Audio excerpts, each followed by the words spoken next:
মুসলিমনগরে মোক্তার হোসেনের নেতৃত্বে মুফতি মনির হোসেন কাসিমির পক্ষে খেজুর গাছ প্রতীকে গণসংযোগ ও লিফলেট বিতরণ।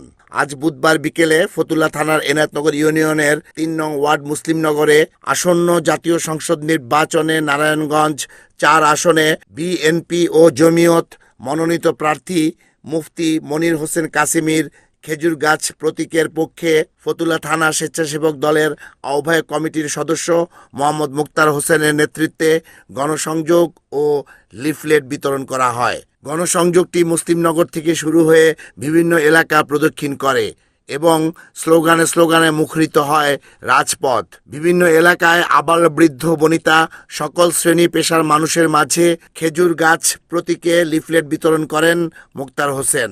শেষে খেজুর গাছ সমর্থনে নেতাকর্মী ও মুরব্বীদের উদ্দেশ্যে বক্তব্য রাখেন মুক্তার হোসেন। যারা নাকি দলের সিদ্ধান্তকে অমান্য করে ব্যক্তিগত স্বার্থ হাসিলের জন্য যারা তন্ত্রমন্ত্র তৈরি করতে যাচ্ছেন, তাদেরকে বলি এখনো সময় আছে। আপনারা জনাব তারেক রহমানের নির্দেশে এবং দলের সিদ্ধান্তকে মেনে দিয়ে নারায়ণগঞ্জ ৪ আসনে খেজুর গাছ মার্কা প্রতীকের পিছনে কাজ করেন। আপনাদের ভবিষ্যৎ ভালো হবে ইনশাআল্লাহ। আর না হয় আমরা বলে নিব যারা দলের সিদ্ধান্তকে অমান্য করেছে তারা দলের সাথে বেমানি করেছে, তারা স্বৈরাচারের অধীনে কাজ করার জন্য তারা এই কাজ করতে যাচ্ছে। তারা সতর্ক করতে চাই, আপনারা ভালো হয়ে যান।